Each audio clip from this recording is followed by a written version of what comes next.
Hi everyone. Today's topic is about periodontal ligament. Okay, so every time I start with a class on perio, I'll tell you about periodontium, right? So in periodontium, there are four important components. So peri means around, odontos means tooth. So it's periodontium is attachment apparatus. Okay, so here, as we all know, there are four components of periodontium. So what are those?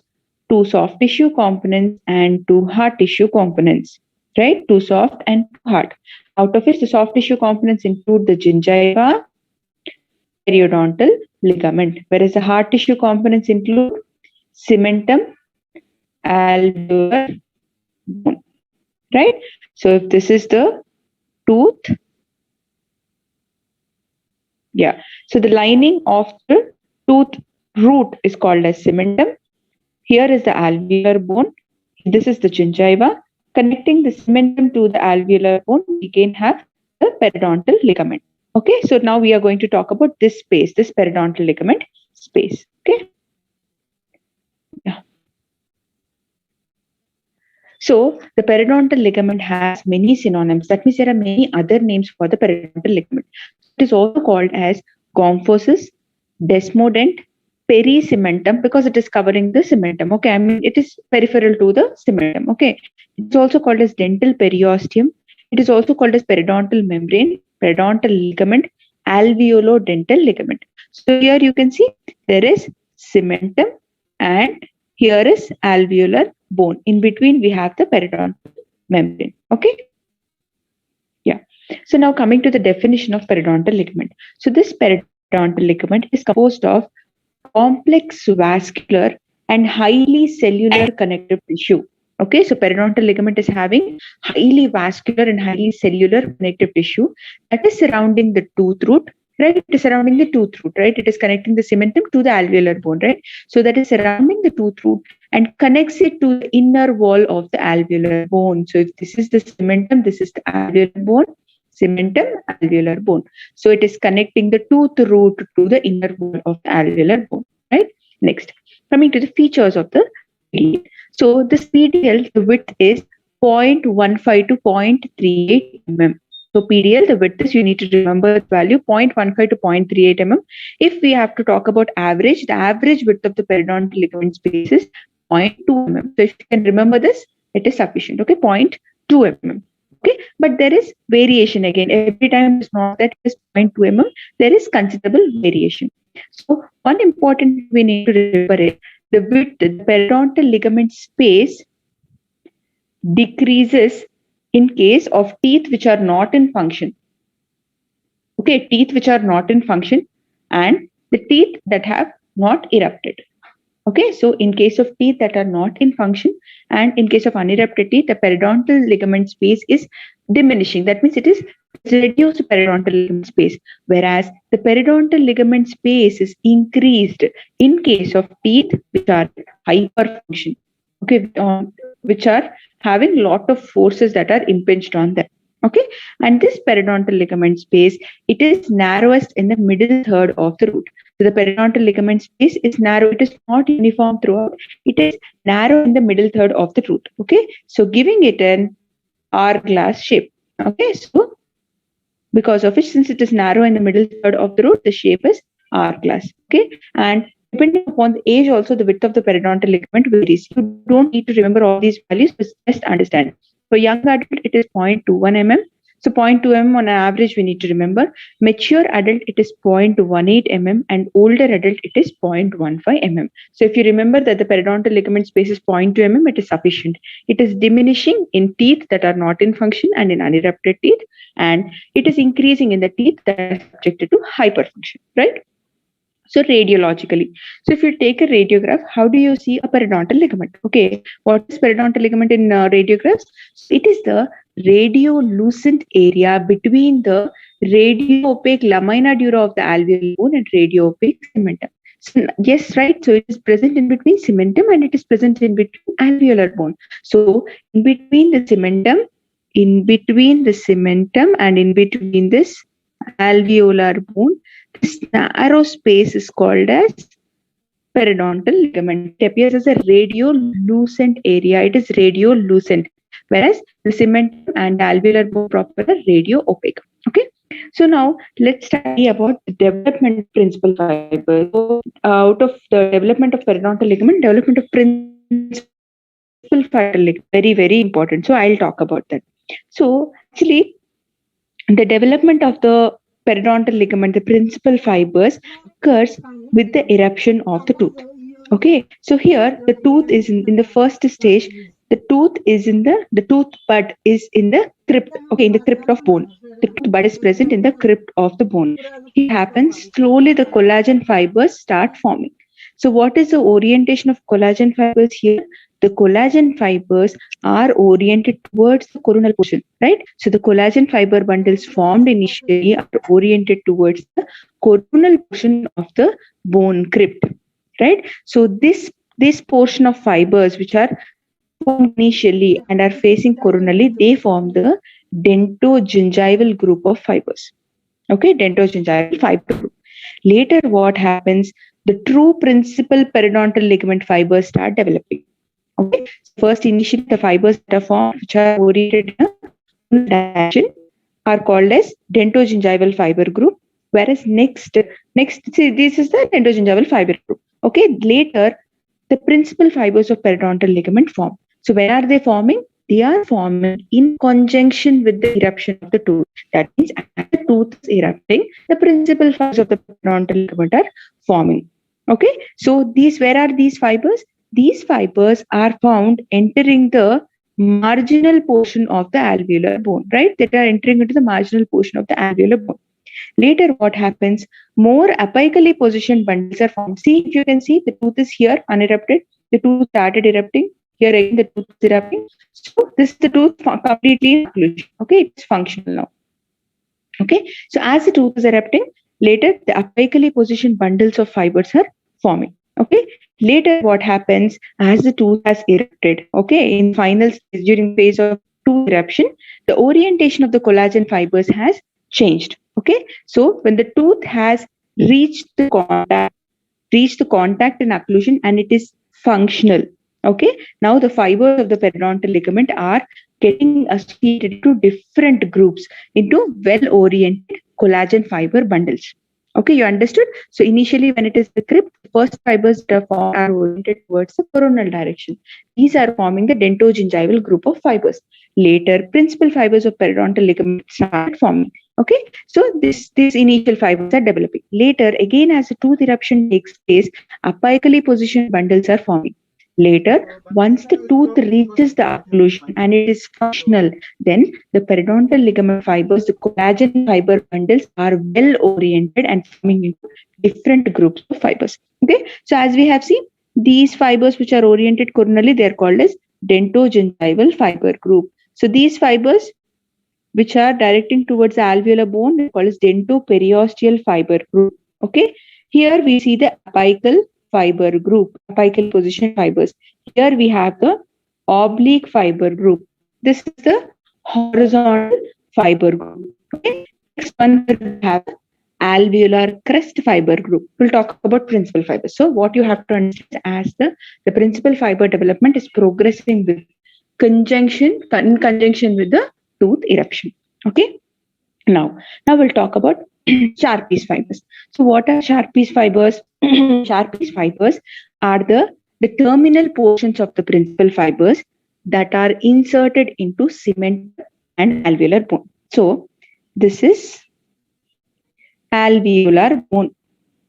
Okay. So this is the alveolar bone. Here is cementum, root cementum. Okay. So what happens is initially small brush-like fibrils arise from the root cementum. Okay. Small brush-like fibrils start arising and they are projecting into the PDL space. This is the PDL space now, right? In between the alveolar bone and root cementum is the PDL space, right? Small brush-like fibrils start arising from the root cementum. Where are they directed? They are directed into the PDL space. At the first stage, there won't be any fibers in the alveolar bone. Okay, in the alveolar bone only, the alveolar bone is covered by osteoblasts. Okay, osteoblasts, it is a bone forming cells. Okay, later from the surface of the bone, small radiating thin fibrils will arise. Okay, small radiating thin fibrils will arise. Later, in the next stage, what happens is the root cementum, the fibers that are present in the root cementum stay like this only. Okay, but the fibers that are arising from the alveolar bone, they increase in length. Okay, so they start projecting more into the periodontal ligament space. Okay, so the number of fibers that are entering the bone bone is increasing, the thickness is also increasing. So these fibers radiate into the mid portion of the periodontal ligament space. Right? You understood? So small brush-like fibrils arise from the root cementum. Then the alveolar bone is covered by osteoblast. Later, radiating thin fibrils start arising from the alveolar bone. Okay. Later, these fibers increase in thickness. They enter into the mid portion of the periodontal ligament space. Now, what happens? The root cementum fibers also increase in length. Okay. So, what is happening now? They are joining all the fibers from the alveolar bone and the fibers from the root cementum. They are joining each other. They are forming bundles of fibers. Okay. So, the fibers that are arising from the root cementum and the fibers that are arising from the alveolar bone both are joining. So, then once the tooth is erupting, once the eruption is completed, once the tooth is in contact with the occlusion, once the tooth is functioning, then the principal fibers will become organized into bundles and they will run continuously from the cementum to the alveolar bone. Okay, so this terminal portions of the principal fibers that are inserted into the cementum and the alveolar bone, the terminal portions that are inserted into the cementum and the alveolar bone are called as Sharpey's fibers. Okay, now you understood the development of Sharpey's fibers. So that is how the connection is established in the fibers of cementum and the fibers of alveolar bone. Okay, so now let's see what PDL comprises of. Okay, so PDL has cells. PDL has extracellular matrix. Okay, so in the cells we have synthetic cells, resorptive cells, progenitor cells, epithelial cellulose of Malassez, and defense cells. Okay, whereas in the extracellular we have the fibers and the ground substance. We'll talk about each one.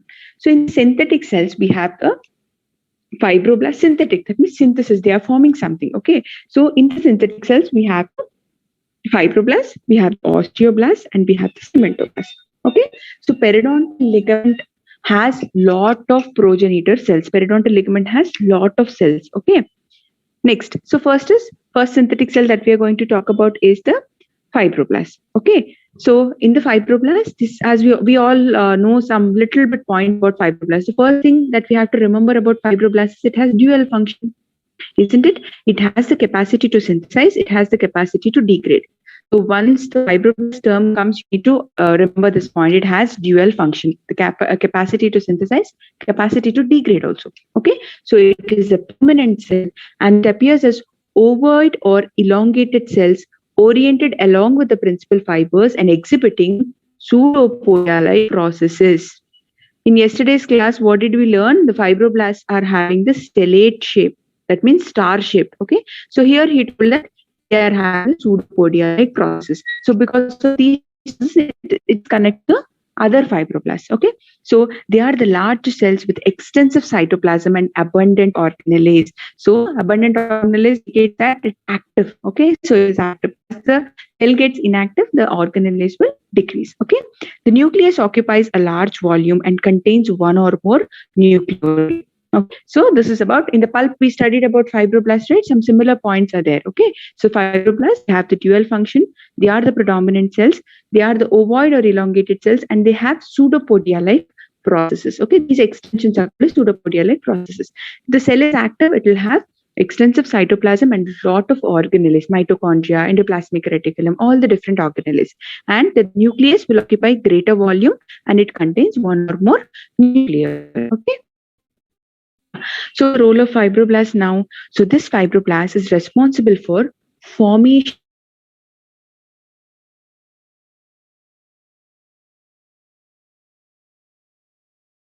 collagen fibers. So what do these fibroblasts do? So they are helping in the formation. They are synthesizing collagen. They Yeah, are synthesizing. Ramya, Yes, you yes, sir. needed any help? Actually, I was not there. Actually, I had a call, so I I thought, was. yeah. Yeah, No, is no, it I okay? got disconnected, sir. Okay, Yeah, yeah. okay. I got disconnected. I Yeah, just came our back time again. is Yeah. also getting over. Let me share another this thing, na. Uh, Yeah, yeah. So now coming to the role of fibroblasts. So what does the fibroblast do? Okay, so they are responsible for formation and also remodeling of the collagen fibers. So what are they helping in forming? They are synthesizing the collagen fibers. Okay, they are helping in synthesis of the collagen fibers, and they are also degrading the old collagen fibers. Okay, so they are phagocytosing they are phagocytosing the old collagen fibers and they are degrading them. So dual function, both the synthesis as well as the degradation. Okay, and the collagen turnover rate is also regulated by the fibroblasts. They are helping in the maintenance of the width of the PDL, and they have a, because of the presence of fibroblasts, the PDL has rapid turnover rate. Okay, so next synthetic cells include the osteoblasts. Okay, so osteoblasts, these are of mesenchymal origin. Okay, so osteoblasts are also present in the periodontal ligament. Don't get confused again. So synthetic cells, resorptive cells are present in the periodontal ligament. Now, if I'm talking about osteoblasts, don't think that I'm talking about alveolar bone. Okay, so these different kinds of cells, they are present in the periodontal ligament. Okay, so osteoblasts, these are of mesenchymal origin. What are osteoblasts? They are the mononucleated cells that synthesize the collagenous and non-collagenous bone matrix protein. So nothing but the osteoblasts are helping in the synthesis of bone, in the formation of bone. Okay, so they are cuboidal or slightly elongated kind of cells, and they are primarily responsible for the production of organic matrix of the bone. We know this, right? Osteoblasts are helping in the formation of bone. Next, cementoblasts are also present in the periodontal ligament. Okay, so these cementoblasts, they are cuboidal with large vesicular nucleus, one or more nucleoli, and abundant cytoplasm. So what do the cementoblasts do? They synthesize collagen. They synthesize the protein polysaccharides, which ultimately make the organic matrix of the cementum. Nothing but the cementoblast will help in the formation of cementum. Okay. Next, coming to the resorptive cells that are present in the periodontal ligament. These include osteoclasts, fibroblasts, and cementoclasts, right? As I told you, there is no term called as fibroclasts. Okay, so no term called as fibroclasts. So osteoblasts are there, osteoclasts are there, cementoblasts, cementoclasts, but fibroblasts are same. They have the both the synthesis and the degrading function. So what are osteoclasts? So these osteoclasts, they resorb the bone, right? So they resorb the bone. If the osteoblasts and osteoclasts are in balance, then like everything is in harmony. Okay, whereas suppose if the osteoclasts are functioning more, then there's more bone resorption. If suppose the blasts are functioning more, then there is more bone formation. So in order to maintain the harmony, the osteoclasts and osteoblasts, there should be a balance. Okay, so these osteoclasts, they are found against the bone surface and they occupy some depressions. Okay, so they occupy the depressions that are present. So these are called as Howship's lacunae, and these are multinucleated and they resorb the bone. Okay, cementoclasts. So cementoclasts cause the resorption of the cementum. They resemble the osteoclasts and are occasionally found even in the normally functioning periodontal ligament. Also, we have the cementoclasts. Okay. Next, coming to the progenitor cells. So we have a lot of progenitor cells that are present in the periodontal ligament. So these progenitor cells, they are also called as undifferentiated mesenchymal cells. Yesterday in the pulp topic, we spoke about undifferentiated mesenchymal cells. So there we spoke that those undifferentiated mesenchymal cells are pluripotent and they have the capacity to form different kinds of cells, right? So like that, the progenitor cells in the pulp are also known as the undifferentiated mesenchymal cells. So these act as a source of new cells of the periodontal ligament. So with the help of mitotic division, they help in the formation of new cells of the periodontal ligament. Okay, so the progeny of such cells will give rise to this undifferentiated mesenchymal cells will give rise to osteoblasts, cementoblasts, periodontal fibroblasts. That means they help in the continuous renewal under physiologic processes. So they undergo continuous renewal. So these progenitor cells are also known as undifferentiated mesenchymal cells. They are the source of new cells of periodontal ligament. They give rise to osteoblasts, cementoblasts, and periodontal fibroblasts. They have small nucleus and very little cytoplasm. Okay.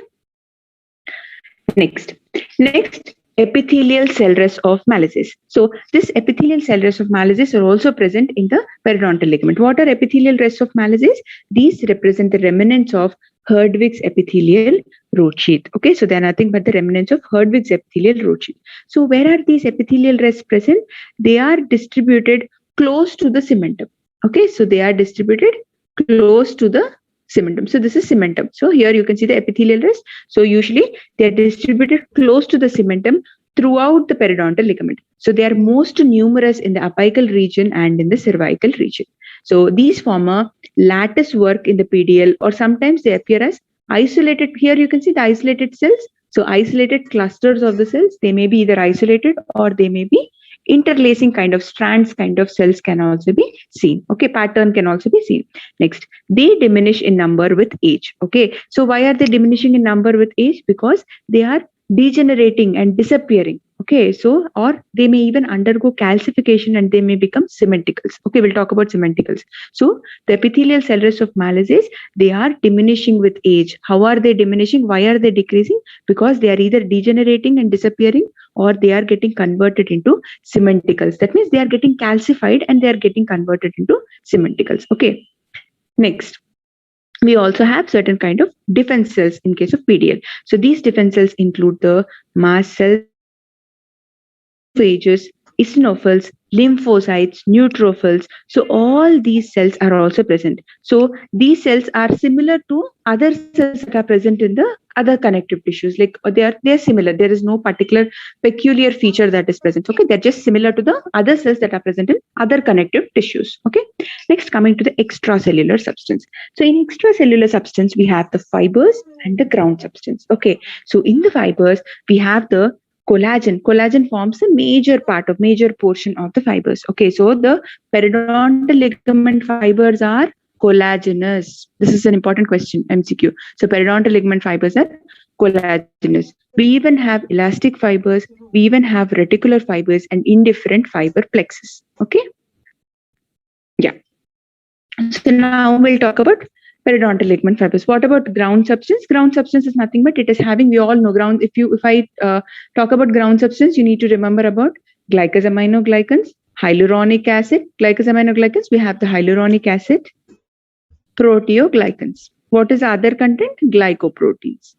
So if I say ground substance, you need to remember glycosaminoglycans and glycoproteins. Okay. So coming to periodontal fibers, this is very, very important. Okay. So the periodontal ligament fibers, they're made up of collagen and oxytalin. So mainly collagen forms the major portion. So the principal fibers of the periodontal ligament, they are collagenous. Okay. So they are collagenous. They are arranged in bundles. So we have seen, right, there are bundles of collagen fibers that are seen, and they follow a wavy course when viewed in longitudinal section. So individual fibers, they measure about 54 to 59 mm in diameter. So the main points that you need to remember is the principal fibers are collagenous, they are arranged in bundles, and if we see the longitudinal sections, we will be able to view the wavy pattern. Okay, and these fibers, they measure about 54 to 59 nanometer in diameter. Okay, so now coming to collagen. So the majority of the collagens in the periodontal ligament are organized in the fiber bundles called as principal fibers, right? So as I told you, the principal fibers of periodontal ligament, they are made up of collagen. So the collagens in the periodontal ligament, what are they doing? They're getting organized. So they're getting organized into bundles of fibers which are called as principal fibers. These principal fibers of periodontal ligament is a very, very important question from theory point of view as well as from MCQ. Okay. So the major collagen types of periodontium include collagen 1 and collagen 3. So collagen type 1 and collagen type 3. Remember this. So if suppose in options they give you both collagen type 1 and type 3 and other type of collagens, you need to opt for type 1 collagen. Okay, so if they ask you the collagen type present in periodontal ligament is, so then your answer should be type 1. Okay, so even if type 3 is given also, you need to opt for type 1. Okay, so what is this collagen doing? This collagen is responsible for the maintenance of the framework and tone of the tissue. So it is helping in the maintaining the framework maintaining the framework and also the tone of the tissue. So the principal fibers of the periodontal ligament are arranged in 6 groups. This is very, very important. Listen carefully. So the principal fibers of periodontal ligament are arranged 6 groups. Okay, the first group is the transseptal fibers. Okay, here you can see the transseptal fibers. So where are the transseptal fibers present? The transseptal fibers are extending interproximally, right in between two teeth. Okay, so they are extending interproximally over the alveolar bone. So if you observe the picture, you'll understand they are extending interproximally over the alveolar bone, and they are getting embedded into the cementum of adjacent teeth. Okay, so they are extending from cementum of one teeth to the cementum of other teeth. A very important point you need to remember about transseptal fibers is they are reconstructed even after the destruction of alveolar bone. So transseptal fibers, even after the destruction of alveolar bone, they get reconstructed. Okay, so these fibers also belong to the gingiva. Okay, so these do not have any osseous attachment. They are not attached to bone, right? So they are not having any osseous attachment. So they are even considered as the fibers of the gingiva also. So in the fibers of gingiva also we have the transseptal fibers. In principal fibers of periodontal ligament also we have the transseptal fibers. Okay, next group of fibers include the alveolar crest fibers. Okay, alveolar crest fibers. So alveolar crest fibers, they are extending from the cementum to the alveolar bone. Right? So they are extending obliquely, right? They're not horizontal, they're oblique. So they are extending obliquely from the cementum to the alveolar bone. Okay, right? So these alveolar crest fibers, what do? They prevent the extrusion of the tooth. So they hold the tooth properly. So they help in holding the tooth. So they prevent the extrusion of the tooth, to prevent the tooth to come out. Okay, so they prevent the extrusion of the tooth, and they also resist the lateral movements. Okay, so alveolar crest fibers, where are they extending from? From the cementum obliquely into the alveolar bone. They are preventing the extrusion of the tooth and also resisting the lateral movements. Okay, so next one is horizontal group of fibers. So horizontal group of fibers are present at right angles. So here you can see horizontal group of fibers. So these are extending from the cementum to the alveolar bone at right angles. Okay, so horizontal, they are present at right angles. Next, coming to the oblique group of fibers. Okay, so oblique group of fibers, a very important point is they constitute the largest group in the periodontal ligament. So they are the largest group of fibers in the periodontal ligament. So how are they extending? They extend from the cementum to the alveolar bone in a coronal direction obliquely. So oblique. So if you can ask me a question, alveolar crest fibers are also extending obliquely. The oblique fibers are also extending obliquely, but what is the difference? Alveolar crest fibers are extending obliquely from the cementum to the alveolar bone in towards apical direction, whereas the oblique fibers, they are extending from the cementum to the alveolar bone obliquely in coronal direction. Okay, so this is coronal. This is towards the apical, right? Their alveolar crest is facing like this. Oblique is facing like this. Okay, so next coming to the apical fibers. Okay, so where is apical fibers? Yeah, apical fibers. So these apical fibers, they are more irregular. Okay, so they extend from the cementum to the bone at the apical region of the socket. So here you can see from the cementum to the bone in the apical region of the socket. Okay, so if the tooth is incompletely formed, suppose if the root is incompletely formed, then we do not see the apical group of fibers. Remember these. So apical fibers do not occur on incompletely formed roots. Okay.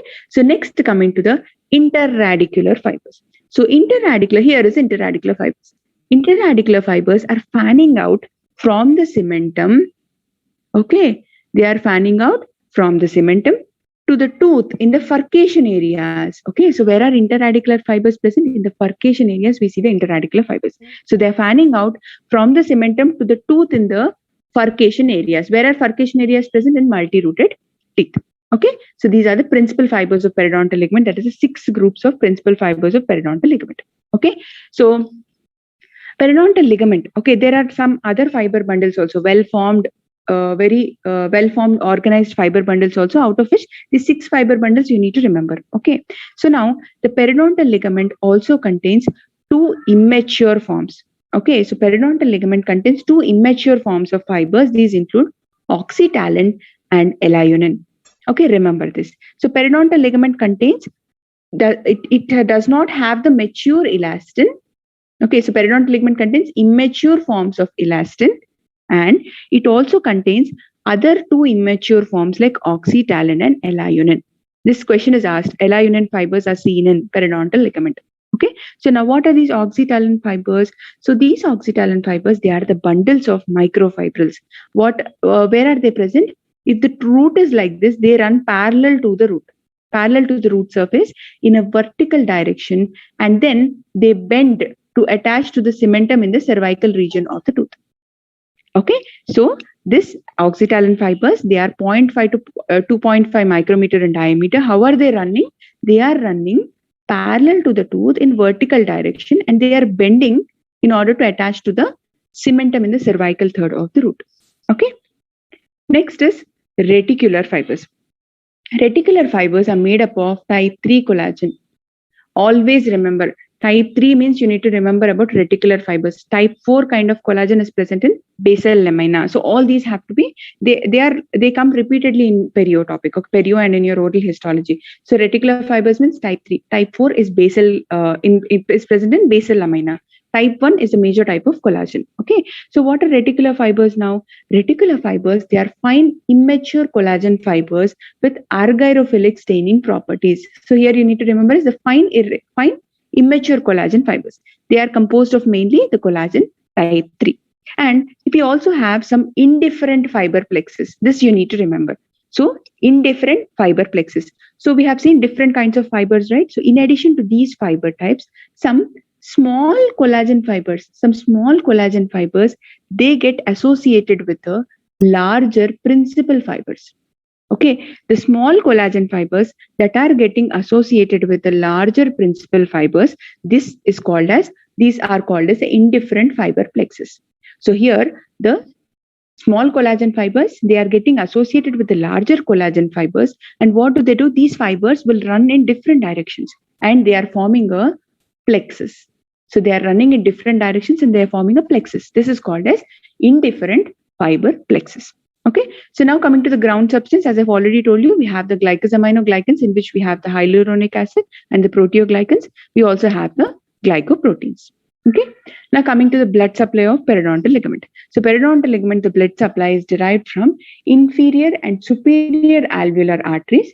And from these arteries reach the PDL from 3 sources mainly. Okay, so what are those 3 sources?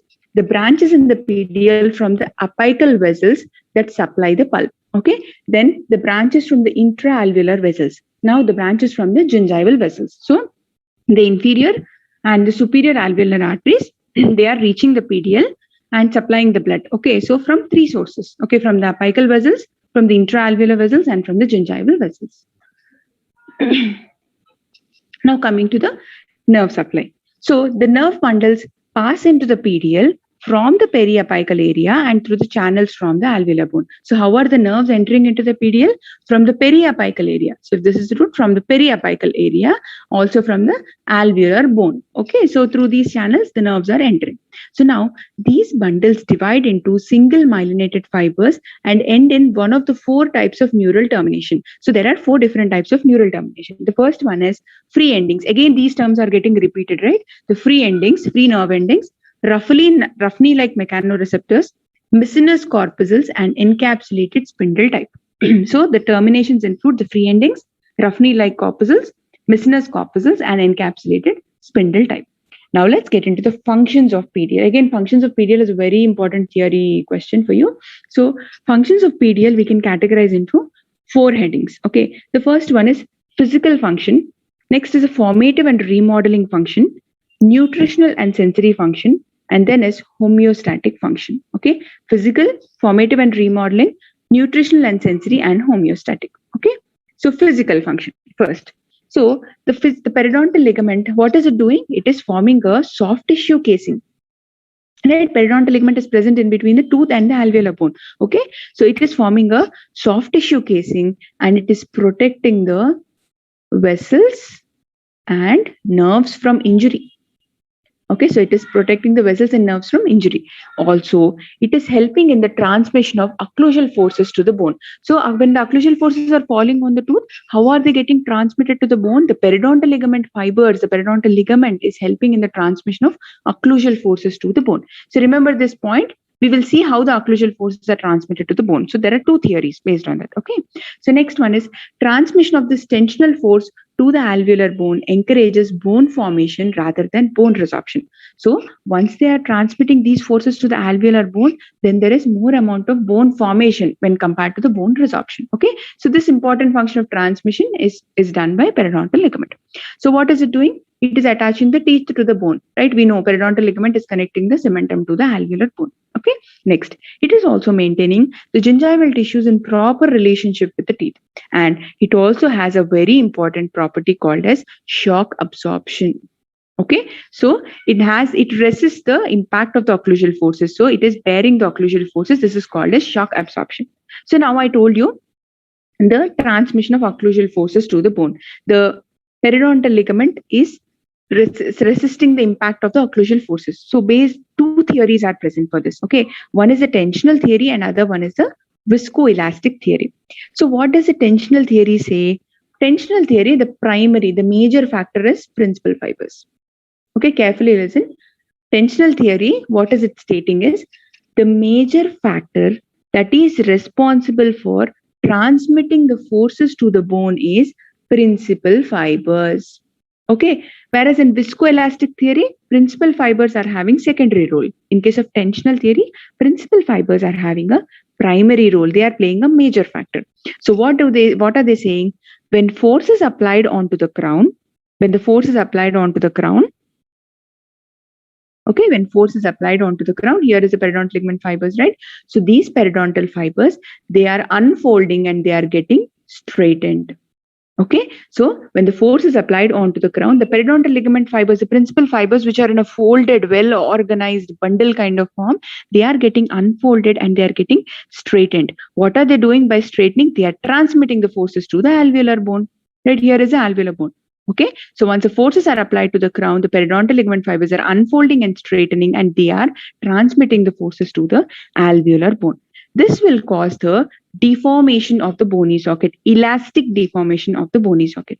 Once so this force is transferred to the alveolar bone, right? So alveolar bone will also have limit.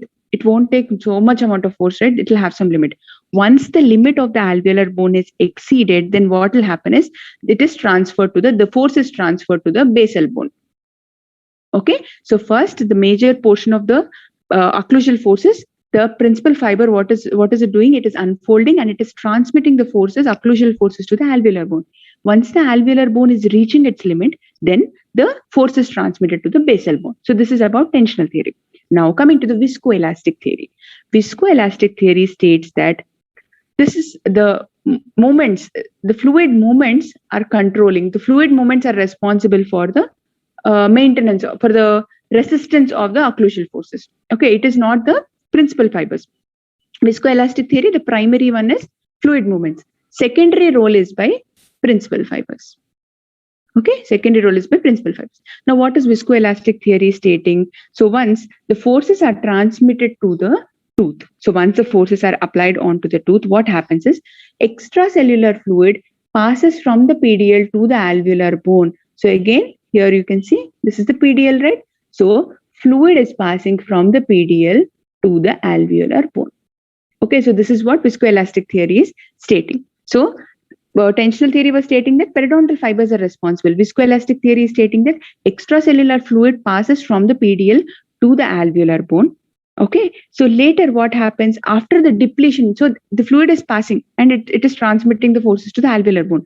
There will be a point of fluid depletion, right? That means there is no fluid. If the depletion of the fluids takes place, then the fiber bundles will get tight. Okay, so they tighten.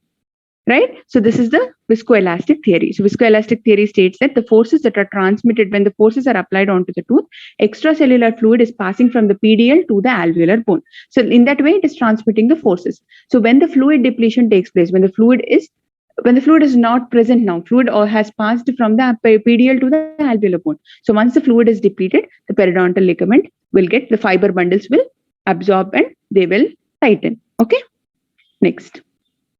Next is the first one is physical function is finished. Now coming to formative and remodeling function. We all know that the cells of the periodontal ligament, there are synthetic cells, there are resorptive cells. So they finally help in the formation and resorption. So we have osteoblasts which will form the bone, osteoclasts which will resorb the bone. We have the cementoblasts and cementoclasts. Again, we have the fibroblasts. So because of all these synthetic and resorptive cells, the formative and remodeling function is maintained, because of which there is physiologic tooth movement. Accommodation of periodontium to the occlusal forces is taking place. The repair of injuries is taking place. Capacity to constant remodeling is present. Okay. Next is nutritive and sensory function. So periodontal ligament is supplying the nutrients to the cementum, to the bone, to the gingiva by the way of blood vessels. So in that way, it is nutritive, and it is also transmitting the tactile pressure and pain sensation, right? It is having those free endings, it is having those Ruffini-like corpuscles, Missinner's corpuscles, spindle-like pressure bundles, right? We have seen, right? So all these are responsible for the tactile pressure and pain sensations. So free endings, they are responsible for the pain sensation. Okay, so these free endings are tree-like configuration. Okay, so they are responsible for the pain sensation. Okay, so whereas the Ruffini-like corpuscles, they are present more in the apical area, and even the spindle-like pressure bundles are also present in the apical area only. Whereas Missinner's corpuscles, they are present in the mid-root region. Okay, so these are mechanoreceptors. Missinner's mechanoreceptors. Okay. In that way, the periodontal ligament is acting as nutritive. It is having the function of nutritive and sensory. Now, last one is a homeostatic function. Homeostasis here means the periodontal ligament width, that is a 0.2 mm, right? So the preservation of the periodontal ligament width is an important measure of the homeostasis. So because for this, this preservation of the periodontal ligament width is another function. Okay. So the biological mechanisms regulate the metabolism and spatial locations of the cell populations involved in the formation of bone, cementum, and periodontal ligament fibers. So there are different biological mechanisms which are helping in the maintenance of the periodontal ligament width. Okay, so the periodontal ligament, the cells in the periodontal ligament, they are able to synthesize, right? They are able to synthesize and secrete large amount of regulatory molecules. Okay, so just don't get into details. You need to remember this: the periodontal ligament width is maintained throughout the lifetime. In order to maintain that, the periodontal ligament cells, they are secreting large amount of regulatory molecules. They are participating in tissue remodeling. In such way, in all these ways, there are different biological mechanisms by which the periodontal ligament width is being maintained. Okay. Next one, periodontal ligament traction theory. So what is periodontal ligament traction theory? So this theory states that tooth eruption, okay, tooth eruption occurs. How is a tooth? This theory, what is it stating is, it is stating that tooth eruption occurs because of the generation of some traction forces. Okay, so because of generation of some traction forces, the tooth is erupting into occlusion. So that is what periodontal ligament traction theory is stating. So what are these traction forces? These traction forces are given by, who is giving these traction forces? These traction forces is given by fibroblasts, or fibroblasts, or the collagen fibers that are present within the periodontal ligament. Okay, so what is periodontal ligament traction theory stating? It is stating that tooth eruption is taking place, or the tooth is coming into occlusion because of some traction forces. Who is giving this traction forces? The fibroblasts that are present in the periodontal ligament, or the collagen fibers that are present in the periodontal ligament. They are giving forces because of which the tooth is erupting into occlusion. Okay. Next, coming to cementicles. Where did we talk about cementicles? The epithelial cell rest of Malassez, they are diminishing in age, either by disappearing or by converting into cementicles. Okay, so these are the calcified globular masses of the cementum. They are calcified masses. They are seen in more amount in older individuals. Okay, so in the PDL, they may either remain free or they may fuse to form large calcified masses. So they are either free or fused. Okay, so how these cementicles are formed? They are result because of microtrauma, and they are present most commonly in the apical and middle third of the root, and also in the furcation areas. Okay. Next, coming to the age changes in the PDL. So as the age increases, what will happen? The cell number and activity. So it's actually very much. You can guess these. Okay, the number is decreasing, activity is decreasing. There is decrease in the width. There is decrease in the quantity and quality of the collagen. Osteoclastic activity is increased. So everything is getting decreased. Okay, so alkaline phosphatase activity is decreasing, osteoclastic activity is increasing. That means as the age is increasing, resorptive activity is getting increased. Okay. Next, coming to the features of PDL. So PDL is having a high rate of turnover. It is having significant amounts of type 3 collagen. So major amount is type 1 collagen. It is also having type 3 collagen. There are high amounts of glycoproteins, tenacin, fibronectin. There are also pre-elastin fibers. Okay. Next. So all these are kind of repeat. So I'm just rushing through. Coming to the clinical considerations. Okay. So the PDL thickness, I'll just read these points. You will be able to easily understand. The PDL thickness, it varies in different individuals. So for different persons, it is different. And within the same person, for different teeth also, the PDL thickness varies, and different locations on the same teeth. You can understand, in between different persons. In between you and me, the PDL thickness varies. In me, in different tooth, the PDL thickness varies, and in one tooth also on different surfaces, the PDL thickness is different. Okay, so PDL is thinnest in the middle region of the root. This we all know. This is an important MCQ that is asked in your NEET question. So PDL is thinnest in the middle region of the root, because that is where the fulcrum is acting. That is why it is thinnest in the middle region of the root. Next, PDL space is diminished around the teeth that are not in occlusion and in unerupted teeth. Right? I told you it increases in the teeth that are subjected to hyperfunction. Okay. Yeah. Next, acute trauma. If suppose there is a trauma to the PDL, then it will cause many pathologic changes, like there might be fracture or resorption of the cementum, tears of the fiber bundles may be seen, hemorrhage, necrosis, adjacent alveolar bone may be resorbed, PDL is widened and the tooth becomes loose. So if there is trauma to the PDL, there is resorption of the cementum, there is resorption of the alveolar bone, there is the fiber bundles are getting torn. Okay. So periodontitis, orthodontic tooth movement, acute trauma to the PDL, periapical lesion. So all these are related. Okay. Yeah.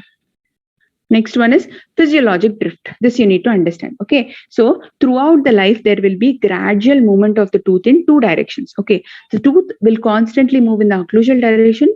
And if there is no adjacent tooth, then the tooth will move in the mesial direction. Okay. So if suppose we have extracted a tooth here, okay, so then what will happen is there will be mesial movement of the tooth into this place. Okay, so the tooth will gradually move in two directions, occlusal direction and in the mesial direction. So both these types of tooth movements are extremely gradual, with movement of less than 1 centimeter in lifetime. So they are gradual, they take place throughout the lifetime, but 1 centimeter, less than 1 centimeter in lifetime. So very gradual kind of movement takes place. Okay, so now PDL widening. When does the PDL widen? So it widens in case of tooth mobility, when we are performing the orthodontic tooth movement, when there are any malignant tumors that are invading the PDL, if there is any occlusal trauma, PDL widening is seen. Remember this.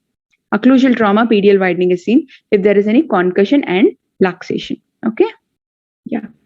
Now coming to the last one, that is ankylosis. So we all know what ankylosis is. Fusion of the cementum and the alveolar bone is called as ankylosis. So ideally, what should be present in between cementum and alveolar bone?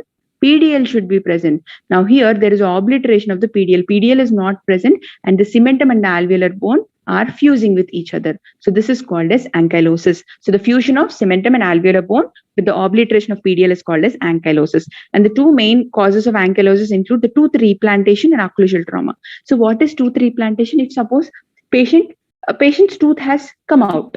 Okay, so patient tooth has completely come out. So what do? We are replanting the tooth into the same socket. Okay, so that is called as replantation. So we are placing the tooth into the same position again. So after the tooth has come out completely, we are placing the tooth back into the socket. So in such cases, most commonly ankylosis is seen. Okay, so that is called as replantation. There is another term called as transplantation also. So if I'm taking one tooth and if I'm placing it in other socket, Okay, so if I'm taking a third molar and if I'm placing it in the place of second molar, then it is called as transplantation. Okay, if I'm taking second molar and again I'm placing it in second molar place only, then it is called as replantation. Okay, so most commonly in case of replantation, ankylosis is most commonly seen, and even in case of occlusal trauma, ankylosis is seen. Okay, thank you everyone.